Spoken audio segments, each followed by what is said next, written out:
Kia ora and welcome to another Aotearoa Rugby pod. And in the last week since we did a podcast, so much has happened. There have been Olympic medals, there's been a Rassi Erasmus video, there's been throats to the neck, people taken out in the air. In between all of the politics, a Lions test. We got an All Blacks test coming up this weekend. The Bunnings FPC started, the FPC's underway. It is outrageously busy in the rugby world. I'm Ross Karl, joined by Bryn Hall, James Parsons. Boys. Got an hour and a half to Ross. Yeah. Let's reschedule everything else. This is super important. Let's start with the gold medal. Yeah. Wow. Those girls, from their skills to the way they approach life, they have got gold medal written all over them. I'll tell you one, the biggest thing around, they were the massive favourites going to that competition, you know, I think, but the fact that they showed a lot of resilience, that Great Britain game, you know, down 19-0, was it 21-0, to come back and show their resilience, but would have enough composure to win that game. And obviously the Fijians, who, if you look at the previously in the Oceania competition, were getting blown out by the New Zealanders, so their transformation in the last, you know, couple of months to be able to put themselves in extra time, and then again the girls showing composure again to win that, and then came into the final, and then were obviously convincing in that. But they showed great composure through that competition, especially with being gold medal favourites. But yeah, I thought it was great for them, and especially with the heartache that they had previously 5 years ago. Yeah, it's a hell of a story. Oh, it's massive, and I suppose, like, for me, I went into the environment of both sides, and let's not, I suppose, fade away from the silver Olympic medal. Like, I think that's a massive feat as well. I know we're focused on the gold, but the boys had a massive challenge, and I think getting to that final and, you know, unfortunately falling at the last hurdle, but a silver medal's pretty formidable. But going into both those environments, both of them are so welcoming, genuine and authentic, and I think that's just how they live their lives in terms of their preparation as well. Like, they're really authentic in their prep, and you can see that comes through in the execution of it, and in the big moments their leaders stood up in both teams, and I think it was just a great, I suppose, celebration of that Sevens program and the work they'd put in over a number of years, because let's not forget, and I know every team's the same, but there wasn't that World Series build-up. There's been a lot of distractions in and around this and building towards when this was going to happen or not. So to see the Ferns get the gold and the men get the silver was massive. Yeah, just also like individual, Sevens is a team game, but I thought Michaela Blyde was a massive difference for them. You know, I thought her play throughout in big moments, just talked to obviously big moments in games, their leaders stepping up, and like, I thought she was the difference in that campaign whenever things, the Kiwis really need someone to step up and score tries or put them in a position to be able to score a try. I think Michaela was at the forefront throughout the whole duration of that tournament. She's incredible. Yep. Like, when she takes it outside break, she's gone. Yeah, well, very similar to Portia. Yeah. You know, Portia's come back. She's had a great story around having a big injury, and it was great to see her back on the field. But I think, you know, Portia was very Porsche-esque early in her career around, you know, give her the outside, and she just got the speed to beat the person on the outside. So, you know, Michaela's done that again, and having those two on the wings was formidable for that. The focus on her face when she busts the line, man. Yeah. Like, she means business. When she's out there playing, she means business. And I think playing with a niggle towards the end, but just gritted her way through it. Sort of went off, came back on in that final and made some big plays. I mean, there was a number of, you know, players that were outstanding throughout the tournament, but yeah, she was definitely formidable. I thought Scott Curry for the men was the best in tournament, really. I mean, some of his carries, his post-contact meters would have been huge, you know, and I think, you know, when you come up against a Fijian side that doesn't use semi-radradra, I mean, that shows how good they are, and what a challenge that would have been to tip them up. Yeah, when you watch them play in that final, the Fijians, there was a feeling like this is the team. You know, New Zealand stayed in it, but, you know, sometimes you watch a game and you're like, this is the team. Yeah. Well, it was crucial. I think it was a crucial time. I think Regan Ware was running down the sideline, and I think because of the hot conditions, the ball just slipped out.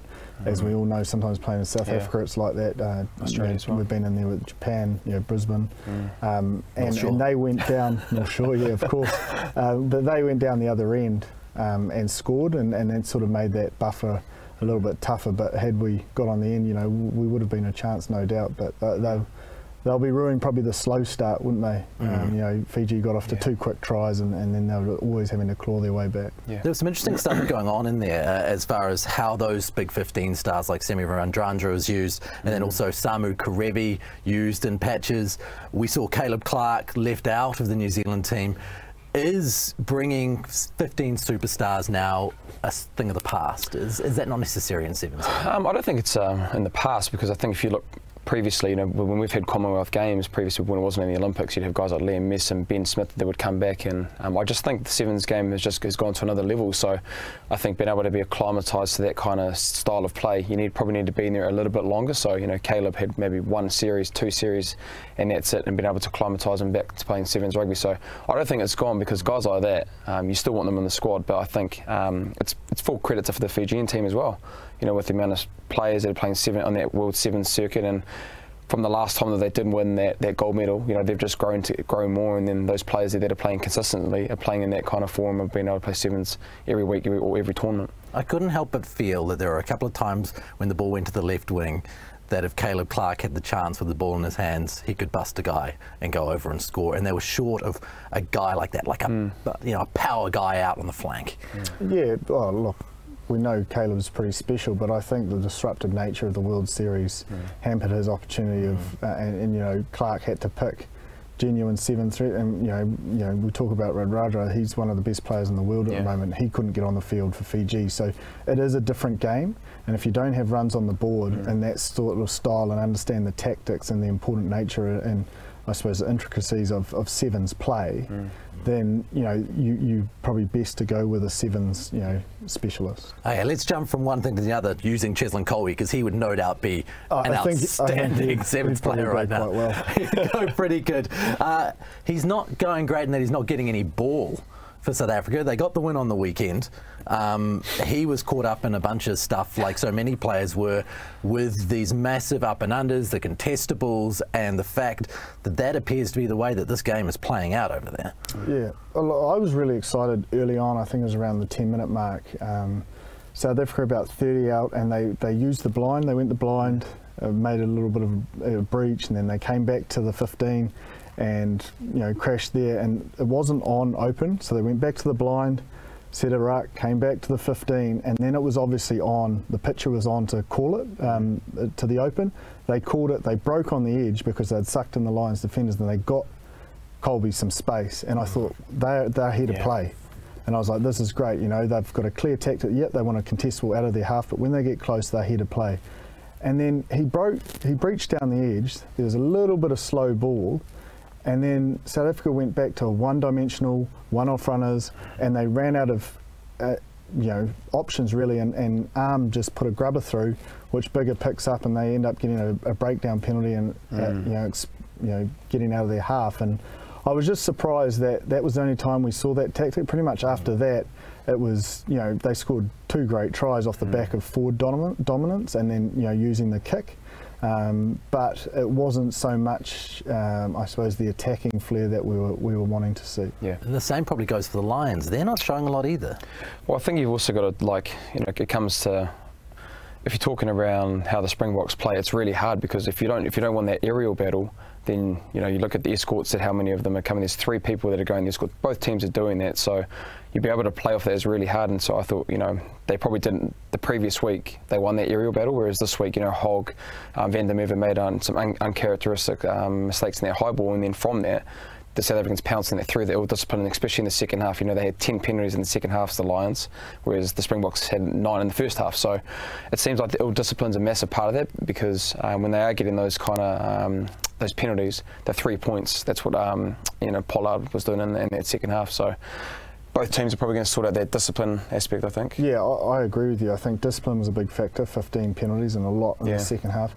Turnovers, another one. 14 turnovers to the Lions to the Springboks 6. So a little bit more clinical with the ball, the Springboks, and that's probably enabled them to score. But I agree with you. I don't think the Lions are playing like we was talking a few weeks ago when they were in the build-up games. I was like, I'm loving the attacking, the tips, the balls out the back, the willingness to play. And I think around the 9-minute mark, the Lions are in the 22, and it's literally pick and go, pick and go, pick and go, and then penalty, go for 3. And it wasn't the same flair or willingness to play. And I believe, like, you're 1 up in the series. This was the game to chance your arm and go and win the series. And it seemed a little bit, reserved, I suppose, in the style of play that we'd seen weeks previous. And then you know, all that possession and territory, they didn't get reward for it in that first half. They had 60% possession, 60% territory, and got no reward. And I think it was sort of exposed the most in that 34-minute when the scrum wheeled one way, and they picked the way it didn't wheel. And if Conan had just picked the ball, he probably could have got over for a try. But maybe they were just a little bit more in a robotic mindset rather than playing what's in front of you. Because as you know with a scrum, if it wheels one way, most 8s will just pick and go, because there's no point going the other way because their 7's already up in their face. And as it did, he scooped Conor Murray and he gets smashed, and it turned over. And then from there they go to the corner and they get held up over the line, right? And then they take the 3. It's like, you've just gone to the corner. Why is your mindset shift? You've got them on the ropes. And they needed, I just feel they needed that reward. Like we said last week, the momentum shift was going to the corner and scoring, and just after half time last week. But this week they had the same option just before half time, but took the 3. And then I just felt like after that, you know, they obviously lost the battle the second half, and they just couldn't find their way back in.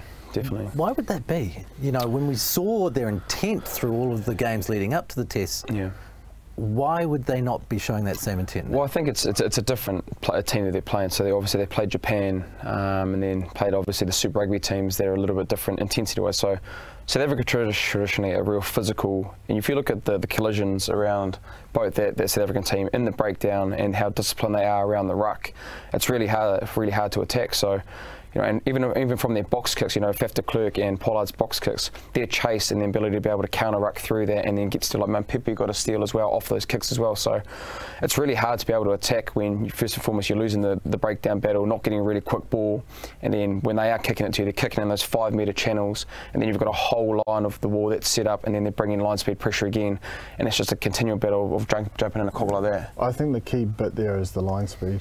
So if we look at when they played the Sharks and there were a couple of intercept tries, maybe because it's test match pressure, they're like, I don't want to chance my arm of, you know, like you get up, and Bigger was orchestrating it quite well. That, you know, they did that 4-man switch play with a crossfield kick to Itoji. So they were trying to come up with things, but they couldn't break down that pressure of that line speed pressure that Arm and Delande put on, and their wingers sort of going halfway house. And I think that's probably why they've got out of it, because they were prepared to chance their arm against, say, the Sharks, because they know that they're probably going to score enough points. But if they're going to give the Springboks or Colby a chance to intercept, you know you're probably going to be under your sticks. So it's maybe that reserved nature, because it's test match footy, that they're not being able to break down that line speed pressure, I think, that the Springboks are putting on top of them. So they know that it worked in the first test, it hasn't worked in the second test. Do they go again in the third? Well, you saw Bigger early go for little short trips. So he was putting in little attacking kicks. They weren't accurate enough to do what he was trying to do, but he was trying to slow their line speed by putting those little dinks in behind early to say, hey, look, this could be an option for us. And it just was hopefully saying to the Springboks, just reserve your line speed, because if I get one of these right, we could be on the end of a try. But it just didn't stop. It wasn't accurate enough, and it didn't stop. And then they didn't get enough you know, opportunities after that. I think two things for the Lions that probably they do need to work on, and they probably won in that first test, is you got to win the area battle, especially with a team that's put in a lot of kicks and contests like that. You can't afford to lose as many loose balls that they did. So obviously Van der Merwe and Watson, obviously, and Hogg as well, being able to have those fumbles, which then puts you in a position where you're not going to be on the field where you want to be. And then the discipline as well. You know, that first half they gave away 5 penalties, and they were actually playing, like Gyp said, they had the bit of the position, the territory. But when you're giving 10 penalties away in the second half, you're consistently always going to be in your half. So no doubt Warren will be talking around the defensive breakdown and their decisions at breakdown in the second half, and then also winning the area. Where that could be Liam Williams coming to the fold for Stuart Hogg possibly. So the selections, when you know it's an aerial battle, becomes a big thing. Let's forget about whether you can beat a man one-on-one. Let's forget about all those things for your wingers and your fullback. Catch that ball. Yeah, I think there's more to it than that. Like, forwards have got a role to get back and protect their mate. Like, you're not allowed to change your line, but you can sprint back towards your player and create a nice little pocket for them to jump into without, you know, feeling that pressure. And if there's two of you that work hard for that, that's you helping your teammate out to make that job easy, because it's really hard, those high balls coming forward under pressure. You don't know what's, you know, and you can sort of give your teammate confidence, say it's me, rather than them thinking it's a South African player. And the other thing is when it's their turn to put contestals up, they go up, Van der Merwe taps it back, and no one's in the pocket. Do you know what I mean? So like if you're not going to get up to try and catch it clean, and your strategy is to tap it back, well, let's train with someone in the boot that's going to pick up that tap back. Because on the weekend there was one time it went back 20 metres and they got taken out. I think Henshaw got taken out, and it's Springboks ball. It's an easy exit. So the contestal is supposed to be for you if you're kicking it. So you should have a plan around that and know that if your player is going to be tapping back, let's get a guy in place in that sort of 6 o'clock area to actually get the ball back. Because I think all in what you do that as well. So obviously you got a real big. If you look at the pitches of both teams, the escort players, is really really good. It's definitely improved. The second test. 100%. Like both sides were really focused. 100%. Like you had 3 guys, you could see them working off the ball to be able to give them little pockets where they can get up and contest the ball. But I guess my biggest thing was that you can have that there, but at the same time you've got a responsibility as a fullback or a winger to go up and get the ball. If you've got a clean catch and those boys have done their job, you've got to have the ability to be able to catch that ball, not put your team under pressure, where I thought Hogg a little bit on the weekend was a little bit guilty of knocking on that ball. I think where both sides struggled though was when the contestables came off 10, because 9's so predictable. They create the centipede and you can almost be proactive in moving. Do you know what I mean? Like as a forward, you're not, you don't all have to charge, so you can almost start moving before he kicks it, so it gives you a head start to protect. Whereas when they went off 10, both Pollard did it and Bigger did it. Even towards the 22 they put up contestables.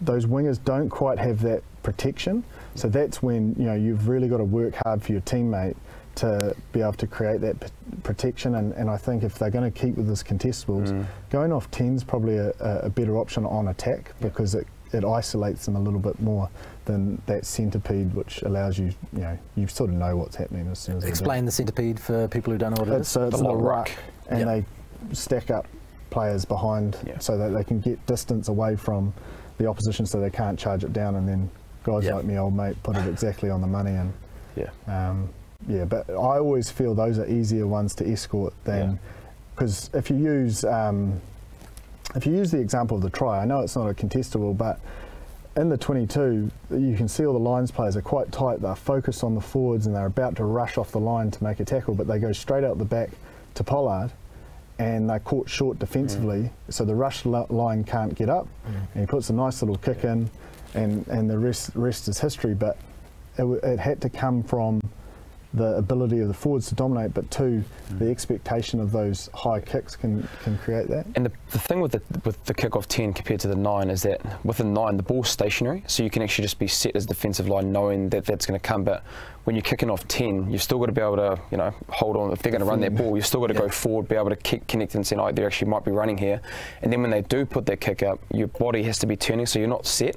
And then it's a lot harder when you've got a guy that's running past you real quickly, because you can't change direction. You can sprint early, but the difference of having like 3 or 4 people escorting you like you do off the 9 becomes maybe like 1, and then it gives you a chance of like your outsides to be able to get up and have an opportunity instead of going through 3 people trying to catch the ball. It's just a one-on-one. It's a little bit easier to get the ball back. So the escorts are from the defensive side, and they're there essentially to protect their man going up. That's the you can't change direction. You've got to just run towards.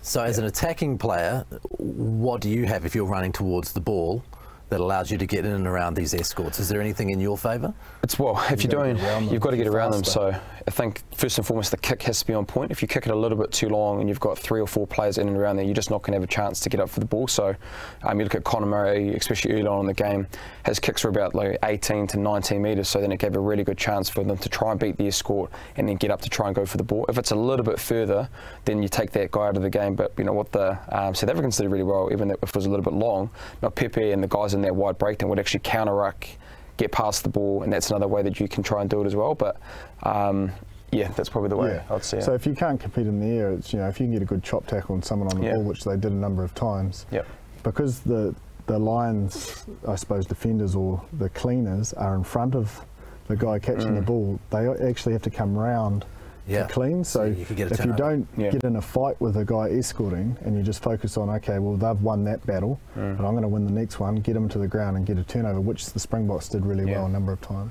There was a moment where Stuart Hogg took a high ball, and there's that rule where if you take the high ball and then you get held up, you get the ball back. It doesn't become a turnover.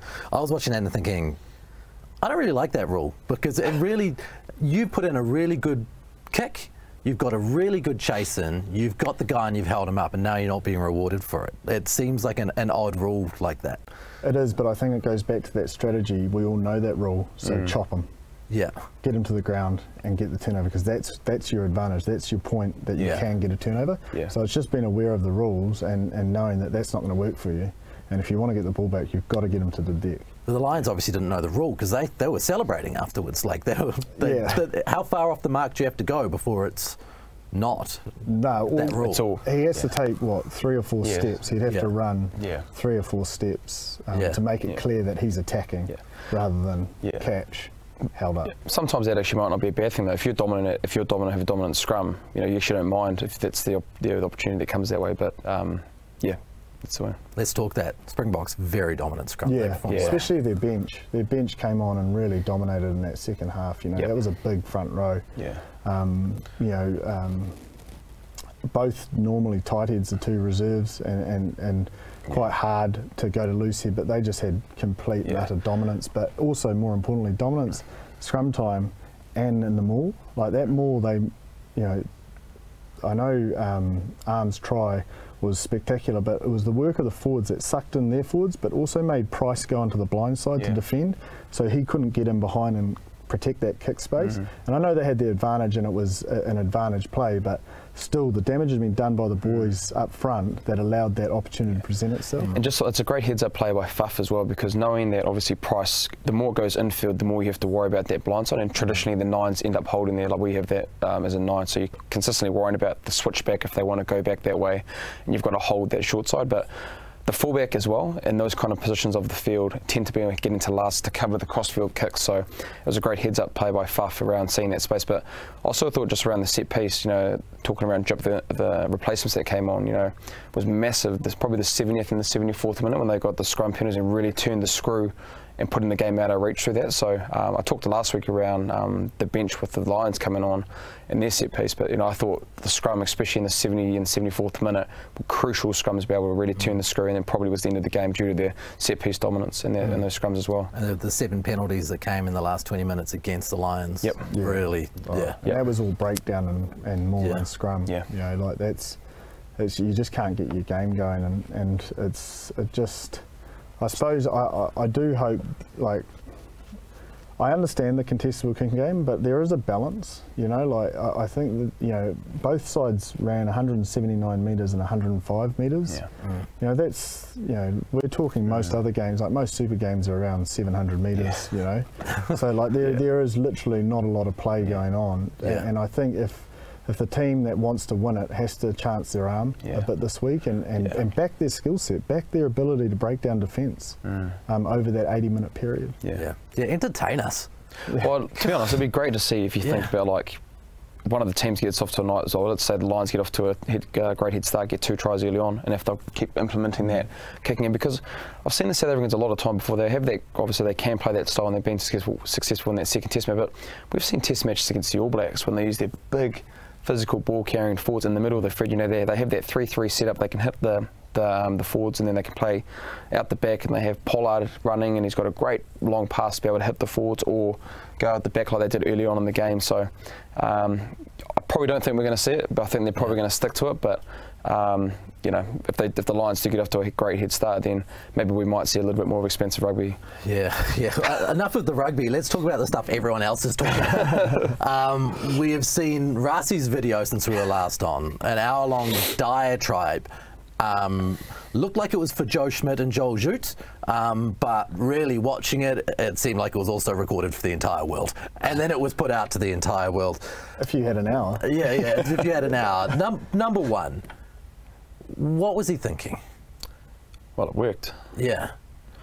But didn't necessarily, and what I mean just by that, not like obviously, it's probably frowned upon him doing that, but what he did do, and it probably added more anxiety for the refs. And if you look around, I thought Ben O'Keefe did a fantastic job on the weekend around commentating the situation, communicating to the players around what he was looking for, and even what I did like is where in game you could hear him communicating to the TMO. So from what Rusty's messages were, the referees almost had to stand up, put their game on another level to be able to see the light that was probably shone on with Nick Berry and the assistant referees in the previous test match.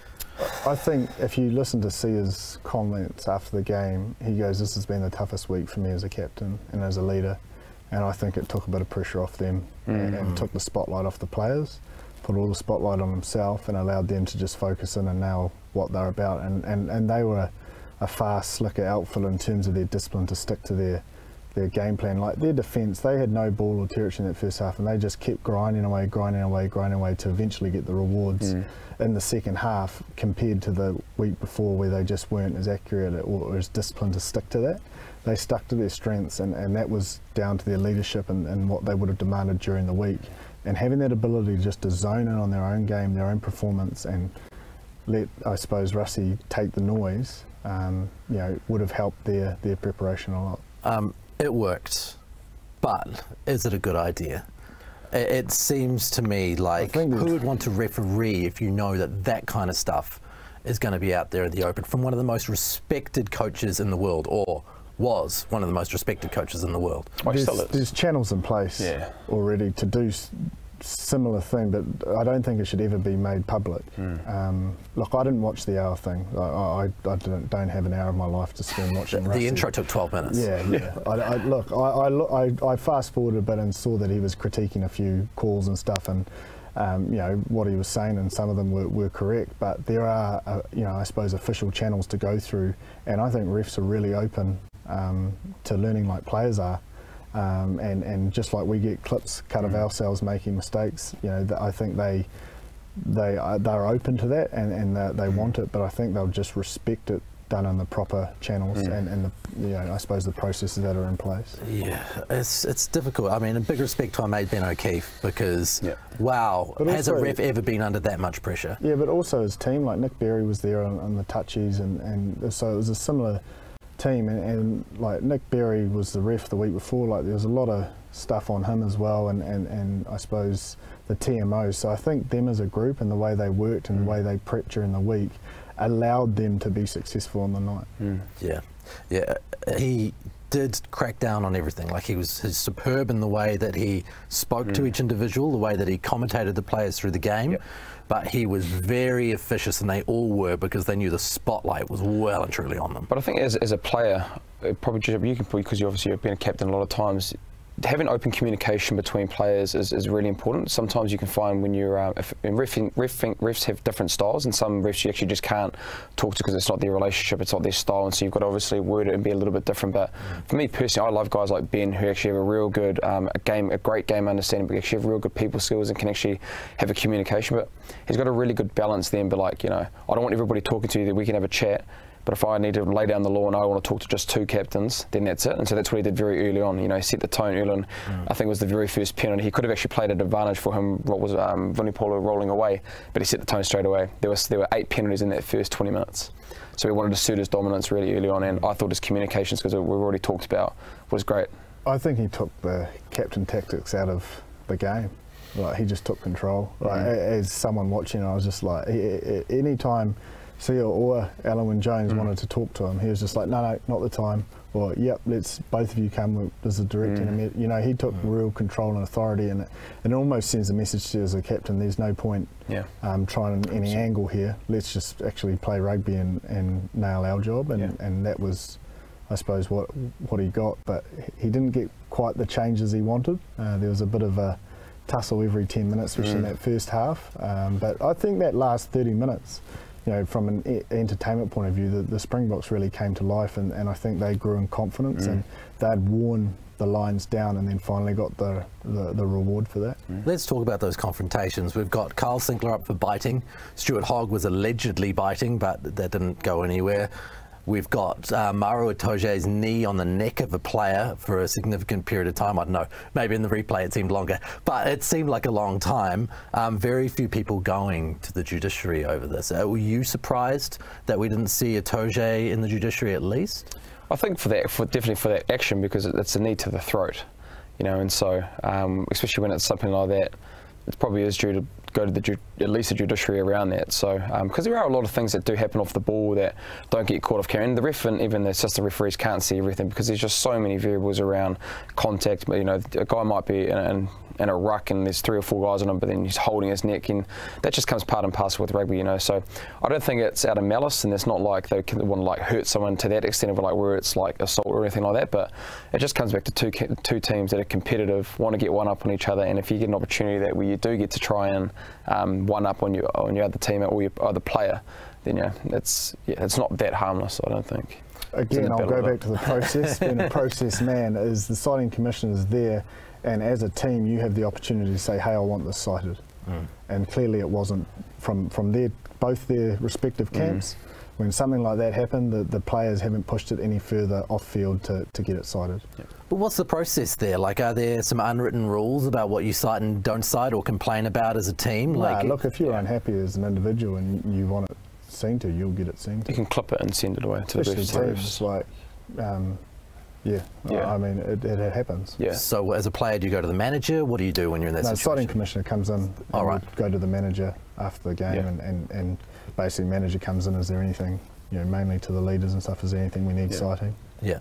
And do you set out protocols within the team, or do you do it on a case-by-case basis? It'll be pretty clear. Yeah. If you want something cited, you'll probably come off the field saying, I want that cited. Something's being thrown You'll across be the leading room. You'll be leading it. You won't, if he's asking questions, you're probably fine. Yeah, fair enough. So where does this test go this weekend? What are you boys picking? I reckon Springboks. Springboks. Yep. I think they're going to make the Lions are going to sort out their discipline issues, and they're going to. The fortunate thing they have the last 2 weeks, they've got a pretty good, clear plan of how the Springboks play.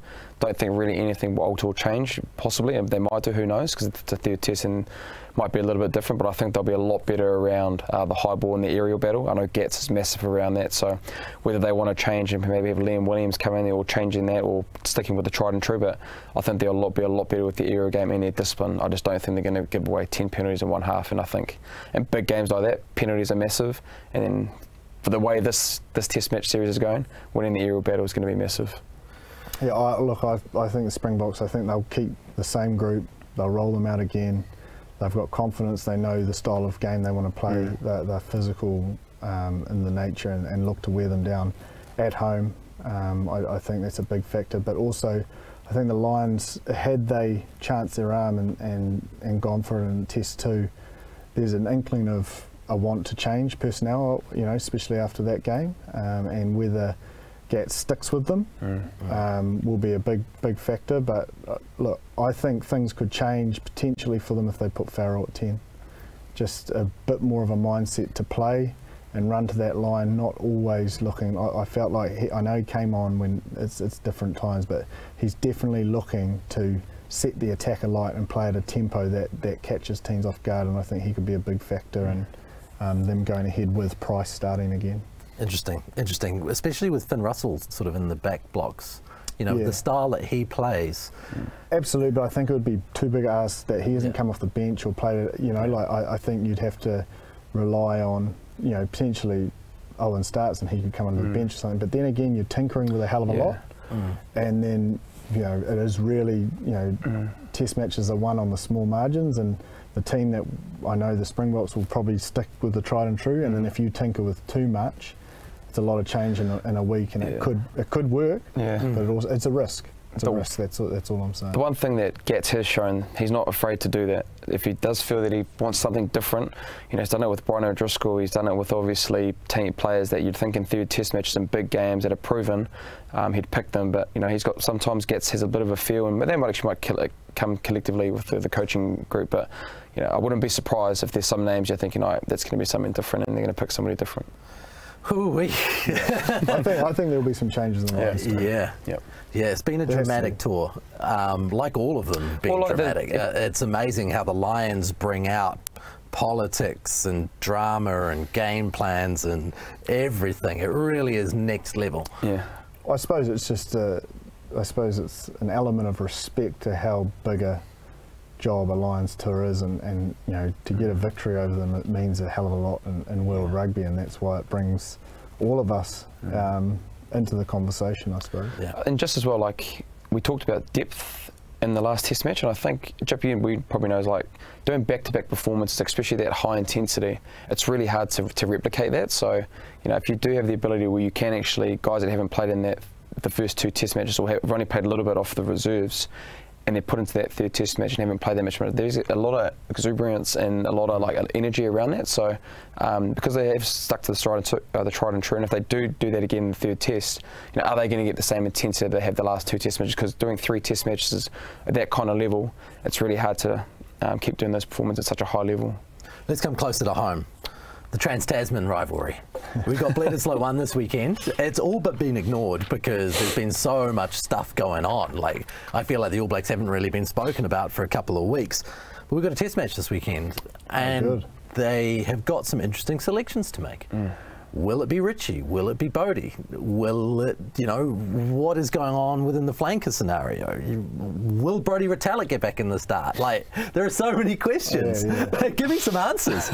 Let's start at 10. Yeah, well, look, I think they'll probably stick with Richie. I think Fozzie made that pretty clear that he's got the nudge there, and I don't think he did himself any disservice from the last Fijian performance. I think the spots that are up for grabs are probably that 13 spot. You know, we spoke about Anton and Reeks and who goes there, and the locking position you've mentioned. You know, is it Brodie? Is it Barrett? Is it you know, Paddy? Like, and what mix they go for on the bench?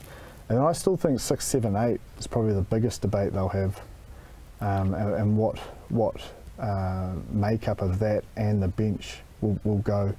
You know, Artie performed really well. Dalton's performed really well. Ethan Blackadder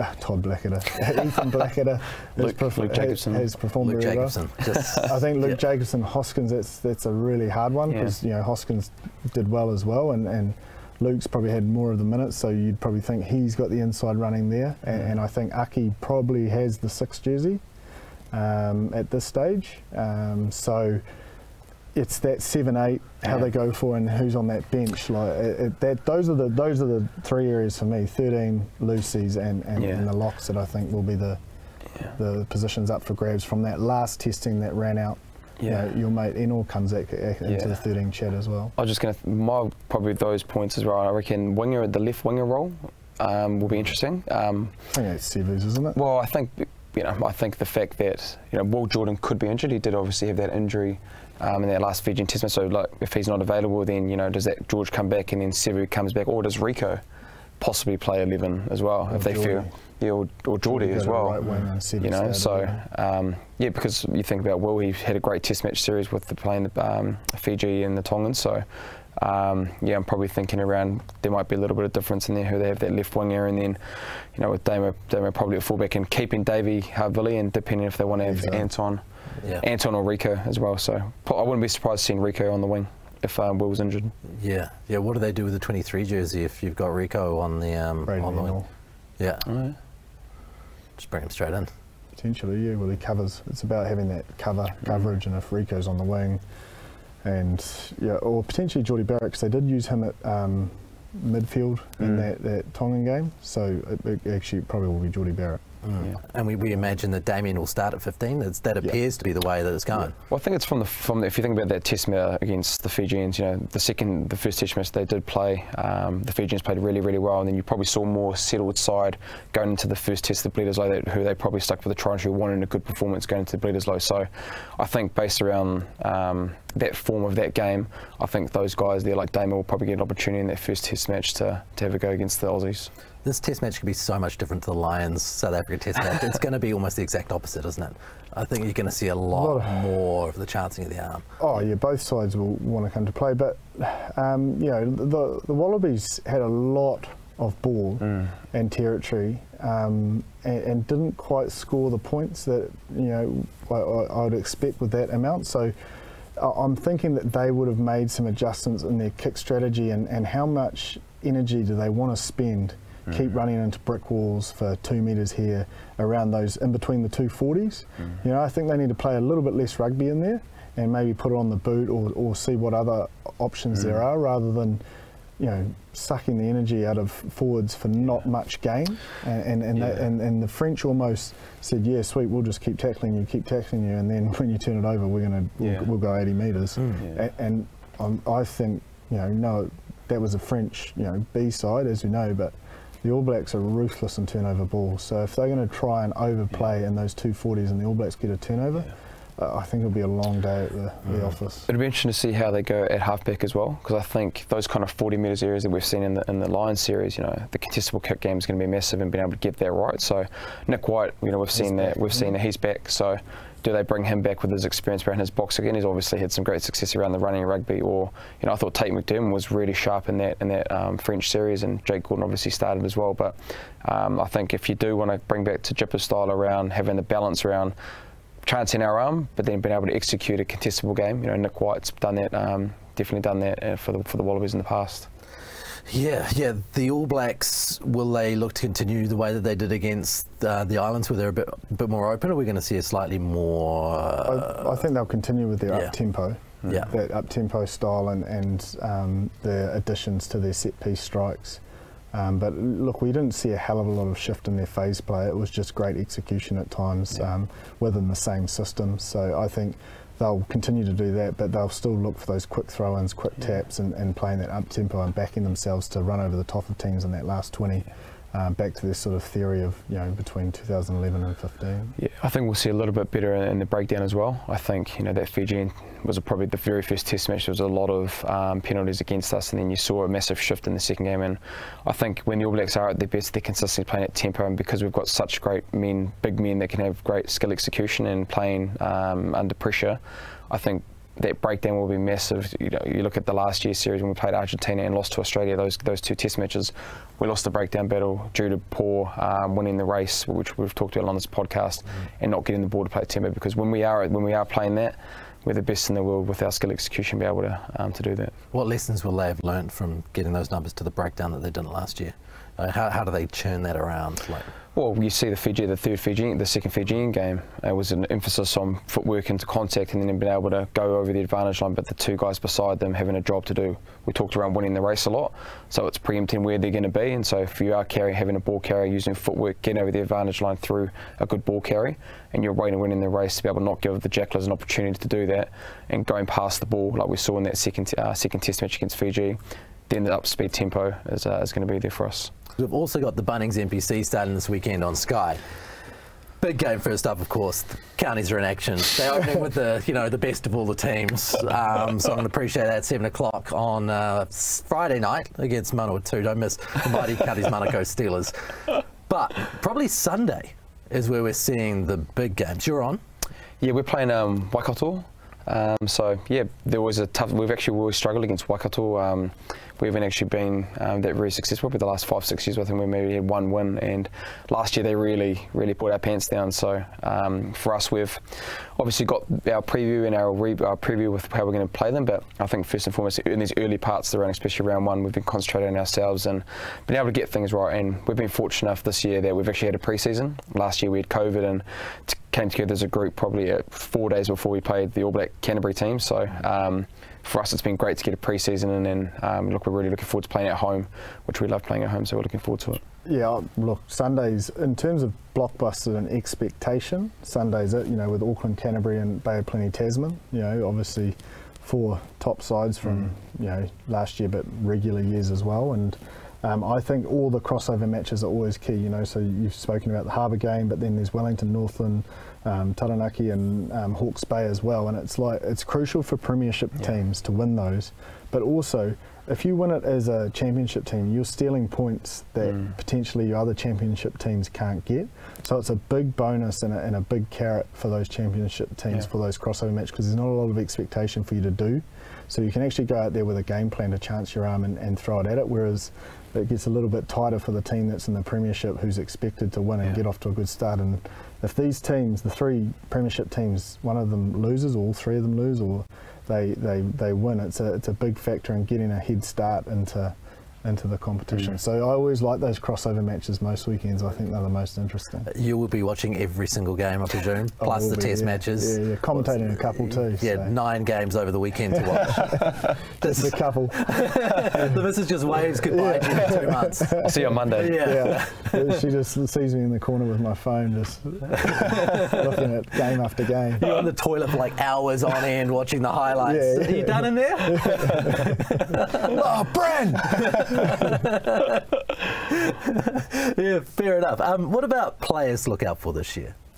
Is there anyone you guys are really looking for? I touched on one, but there's another one that's come to my attention in the Auckland squad is Solomone Kata. I think we're interested in Roger, but Solomone Kata, he's of that Ngāne Laumapi vibe, and I think, man, that Auckland team's, that squad's looking pretty strong in terms of the players and personnel they've been able to pick up. The back three is fire. Yeah, and they've got a solid forward pack of a lot of super experience that can provide the ball to set them alight. So.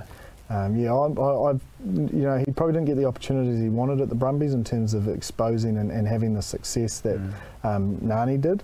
But coming over here, he will be a real threat. And I'll be interested to see where they play him. You know, he played a lot on the wing, was effective for the Brumbies there. But I think he's got the ability to play the midfield similar to Ngāne as well. Yeah. I think for me, just his kind of growth from Super Rugby is Ruben Love.